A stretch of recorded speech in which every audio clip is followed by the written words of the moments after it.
तो most of the time जब यानी कि हम सेशंस रन कर रहे होते हैं, हमें नहीं पता होता ऑडियंस किस माइंडसेट से आएगी है। और मुझे ऐसा लगता है कुछ लोग कहते हैं हैप्पी मील है, फ्री मील है, 2 वक्त खाना और 2 वक्त का टी मिलेगा, अच्छा सा ब्रेक होगा, वो तो खाने के बराबर ही होता है। लंच मिल जाएगा और घर जाओ। और ट्रेनर को उसको भी डील करना है। आपने भी बहुत सारे खुराफाती लोगों को यानी कि एक्सपीरियंस किया होगा।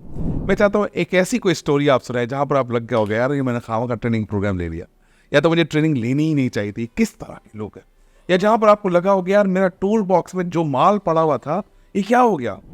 ऐसी कोई सिचुएशन बताए जिसमें आपको लगा हो गया यार handling become issue, but trainer तो हमें गॉड गिफ्टेड है। उस वक्त क्या हमारे पास आ जाता है, लोगों को हम हैंडल कर देते हैं, एवटार बन जाते हैं या सुपरमैन बन जाते हैं।